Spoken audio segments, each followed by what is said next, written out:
Hello, this is Mr. Craig, and this is the answers to the homework from day 19. Let's go ahead and get right into it. Hopefully you've watched the lecture video for day 19. It was a lengthy video, I'll give you that. However, there was a lot of good information in there to help you review some of the concepts for stoichiometry, precipitate reactions, some limiting reactant, things like that. So question number 1. Calculate the number of moles of the precipitate, and that is the question right there, when 67.4 milliliters of a 5.44 molar silver nitrate is mixed with sodium chloride solution that is in excess. So we know who the limiting reactant is, therefore we do not need to do a limiting reactant step. We do have to write the balanced equation, that's step 1, and that's very similar to one of the example problems that we had. Do know that the precipitate is the silver chloride based on our solubility rules that states that all chlorines, bromines, and iodines are soluble except with silver and lead +2 and mercury that has a subscript of 2 with a +2 charge. However, nitrates, all nitrates are soluble. Anything that's group 1A is soluble, therefore that is not a precipitate. So we know who our precipitate is. So we want to calculate the number of moles, and again it's moles of the precipitate when that amount of silver nitrate is mixed with sodium chloride. Okay, so step 1's done. Step 2, let's change what's given into moles. So again, if you know your volume and your molarity, always start with your volume. So we have to convert our milliliters to liters, and then again the molarity, which is 5.44 molarity, means that we have 5.44 moles of silver nitrate in every liter of our silver nitrate solution. So that's why we do show the moles over the liters. The liters will cancel out, so our volume's gone, as well as our milliliters. We'll cancel those out as well. So at this point right here, we have our number of moles of silver nitrate. The question's nice because it just wants you to calculate the number of moles of the precipitate.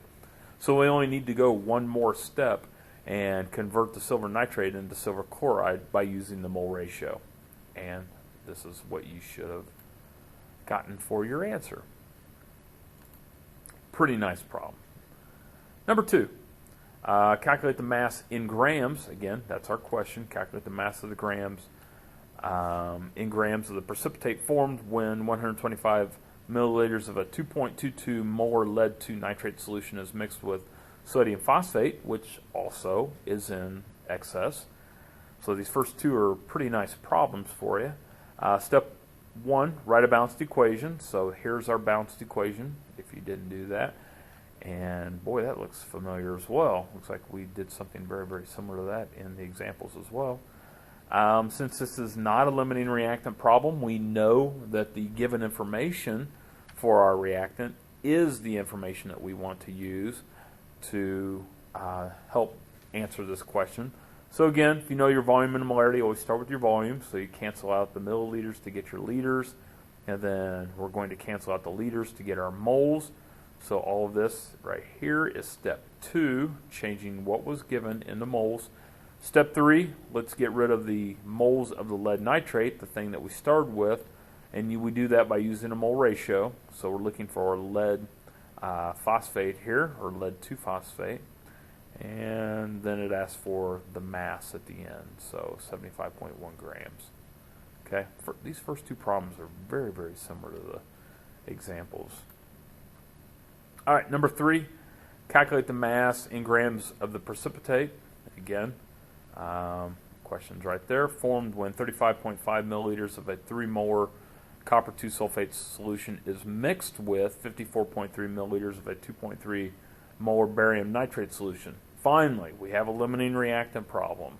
So that means we get to do a little bit more than just what we did in question number 1 and question 2. So step 1, write a balanced equation. There's the balanced equation you should have written out. Solubility rules, again, we don't care about anything on the left side. We only care about the right. Nitrate, anything with nitrate is soluble. Barium sulfate, again, all sulfates are soluble except with cold beer and Pizza Hut. And again, when we talk about cold beer, we're talking about calcium and barium in group 2A. The Pizza Hut is the lead and the mercury that's in the transition metals. Okay, so that is our precipitate, the barium sulfate. So we're going to look for the mass of that. However, before we do that, we need to do our limiting reactant step, so it doesn't matter. Pick one, and again, typically I'll pick the first one, and I really can't do a quick estimation here, but I just chose that, and we'll see. So if I use all 35.5 milliliters of my 3 molar copper 2 sulfate solution, I will need at least 46.3 milliliters of the barium nitrate. I have more. So that means that I will have excess barium nitrate, where my copper 2 sulfate is the limiting reactant. Okay, so again, if I use all 35.5 milliliters of my 3 molar copper 2 sulfate solution, I will only need 46.3 milliliters of my barium nitrate. And I have more than I need. I have 54.3. So that is more than I need. Okay, so now that I know who my limiting reactant is, let's go ahead and start with our limiting reactant. So that means that I can ignore the 54.3 and the 2.3. I don't even want to look at those anymore. Actually, I don't want to look at those anymore, so I'm going to block them out. Okay, so those values are gone. So the only values that I want to focus on now are the 35.5 milliliters and the 3 molar. So very similar start. Okay, I'm going to start with that. That's what we have right here, so that's good. So step 1, right balance equation, still balanced. Step 2, if you're given your volume and molarity, start with the volume. Okay, so that's all step 2 that's in this box here. Step 3, we want to get rid of the units moles of copper 2 sulfate to get barium sulfate. And that is our precipitate. And then the molar mass, again, you would need to get that from the balanced equation. So 1 barium plus 1 sulfur plus 4 oxygens. So when we do the full calculation, I will yield 24.9 grams of barium sulfate. Okay. Number 4, calculate the mass of the aluminum carbonate. Okay, calculate the mass of the aluminum carbonate precipitate that is produced. So I'm even telling you what's produced here, or what the precipitate is. That is produced when 350 milliliters of a 6.22 molar sodium carbonate solution is added to 750 milliliters of a 3.5 molar aluminum bromide solution. And again, we have a limiting reactant problem. So we're actually looking for the aluminum carbonate, which would be your precipitate, which is nice. So I didn't have to phrase it that way. Step 1, write a balanced equation. So again, carbonate is one of your polyatomics, has a -2 charge. That's why we have 2 sodiums. The bromine, -1. That's why we have that subscript 3. Then once we have our formulas charge-wise balanced out, then let's balance out the number of atoms on both sides. So again, go with the ugly one early. So I've got 2 aluminums, 3 carbonates. If we start with the carbonate, I've got 3 carbonates. I need 3 carbonates here, so I'm going to put a 3 there. That now gives me 6 sodiums. That's why I put a 6 here. Now I have 6 bromine. So if I have 3 there, that gives me my 6 by putting a 2 in front of the aluminum bromide, which now tells me I have 2 aluminums. I have my 2. Okay, so be sure that you can balance that quickly, especially with polyatomics and things like this. Double replacement reactions you should be able to do very, very quickly. Now, if you're looking at a combustion reaction, that's going to take you a little bit more time, but double replacement reactions you should be able to do like lightning eventually, if you can't do it yet. All right, so since we have 2 reactant amounts here, we have our sodium carbonate and our aluminum bromide amounts, we need to find out who the limiting reactant is. So you pick one. Doesn't matter. And don't always think that the first one that I list is always the limiting reactant. I write these questions out, and I apologize that it seems like every one of the first ones that are listed is always the limiting reactant. That won't always be the case. So pick one, and again, you have a volume and a molarity, so we need to change that into moles. Then use your mole ratio, and then convert back to milliliters because that's what we are given. Okay, So I need to know what the volume of the other thing is so I can compare it. Okay. So if I use all 350 milliliters of the sodium carbonate, I will only need 415 milliliters of the aluminum bromide. I have a bunch of it. I have 750 milliliters of that. Okay, so what that means is I don't want to look at that anymore. So I'm going to ignore that data. Okay, I'm still using the aluminum bromide, but I'm not looking at that data any longer. I'm only going to focus on the data that is relevant. So there's my limiting reactant amount. Okay, so I know that my sodium carbonate is my limiting reactant. So that is the amounts that I want to start with. So we're not going to use any of that excess data whatsoever. All right, so again, volume and molarity, always start with the volume. That'll give us to our number of moles, use the mole ratio. And since it's looking for the mass, calculate the mass is in grams, of the aluminum carbonate, we need to find the molar mass from the periodic table. Okay. Number 5, calculate the volume of a 10.25 molar aluminum chlorate solution that will produce 148 grams of the precipitate. You get to tell me what that is when reacted with excess sodium phosphate solution. All right, so here is one of our reactants, and our other reactant is right here. So again, we have to be able to determine who the reactants are and who the products are. Precipitates will always be on the product side. We don't care if there's a solid on the reactant side. Sometimes there will be, especially when we get to acids and bases. I promise there'll be some solids on the left side. We don't care about those. We only care about the formation of solids, and the formation of solids only takes place when you produce a solid, which is on the product side.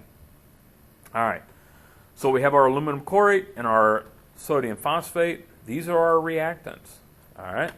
So let's write out our balanced equation. Okay, so there's our balanced equation. And again, the sodium with the chlorate, sodium's a group 1A metal, not going to form a precipitate. Chlorate, not going to form a precipitate. Okay, the aluminum phosphate, all phosphates are not soluble except with group 1A and ammonium. Well, unfortunately, aluminum is not in group 1A, so there's our precipitate right there. Okay.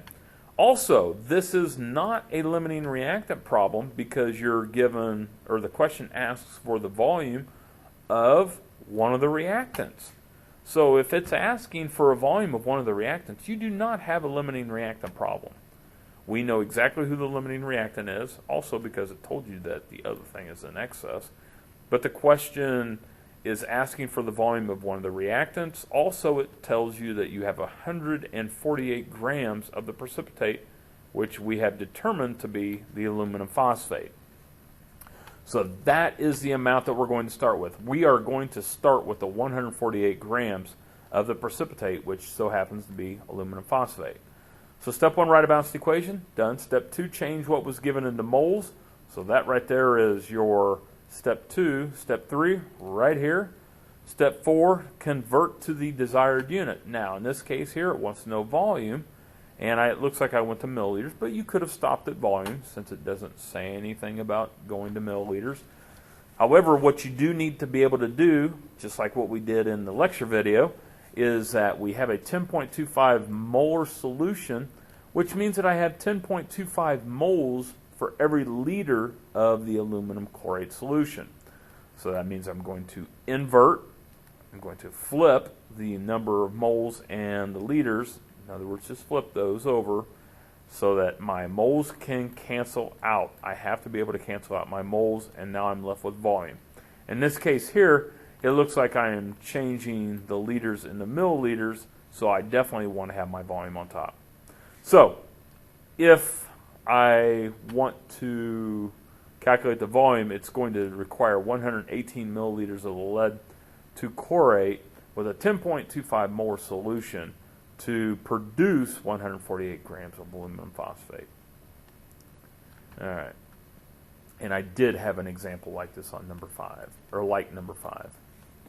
I also had an example like number 6 on the examples. Number 6 says a student dissolves 75 grams of sodium chromate in enough distilled water so that the final volume is 0.555 liters in a volumetric flask labeled A. Then in a different flask, she dissolves 100 grams of lead-2 nitrate in enough distilled water so that the final volume is 0.55 liters in a volumetric flask labeled B. Then she mixes the two solutions together. What is the mass in grams of the precipitate formed? All right, so again, if you have mass, this is really important. If you have mass, you have everything you need to find moles. Just like in the lecture, I believe, 2 or 3 days ago, or lectures from 2 or 3 days ago on the calendar, the number of moles will not change within a container even when you add or evaporate water out of that container. The number of moles remains the same. If you evaporate all of the water out of the container, it will still have the same number of moles. Okay? Except that number of moles will now not be ions, but will be a solid. There'll be nice little crystals on the side of the container. We've all seen this. If you leave a cup of water, in other words, if you want to do an experiment, get a nice crystal, or get a nice glass that's clear, transparent, fill it up with tap water, put it in a windowsill, don't touch it for about 2 or 3 months, and you're going to see the nice ions that actually turn into crystals. It's not dust, it's the stuff that was in your water. Okay, it'll be the chlorine, could be some other particulates that happen to be in there, but again, it'll leave a nice little quote-unquote lime stain that the commercial people like to use for cleaning products. All right, so you have your mass amounts, which means that we also have a limiting reactant problem, so we don't care about the volumes. So if you want to darken out the volumes, that's fine, because again, those are mainly distractors more than anything else. Think about this. If you went ahead and converted the grams into moles and then divided it by the 0.55, won't you turn around and use that volume to help you multiply times the molarity to find out your number of moles? Yeah, I thought so. So just find your moles and work from there. Okay, so we have to write out our balanced equation. Boom. Then we have to do a limiting reactant step. So you pick one, and looks like the first one again happens to be the limiting reactant. If I used all 75 grams of the sodium chromate, I would need 153.36 grams of lead nitrate. I have 100 grams, so that means, oh wait, it's not the first one. Haha. So if I used all 75 grams, I would need 153. I don't have 153. I only have 100 grams. So my limiting reactant is the lead nitrate. So what I want to do with the 75 grams, that's right, ignore it. So I'm never going to look at the 75 grams again, okay, for this problem. So I do not want to use 153.6. That would be a bad thing to do. And I have noticed in years past where students have calculated that value and then they take it because it's in the calculator and they use it in the next step. You have to use what is given, so in this case here, 100 grams of lead nitrate.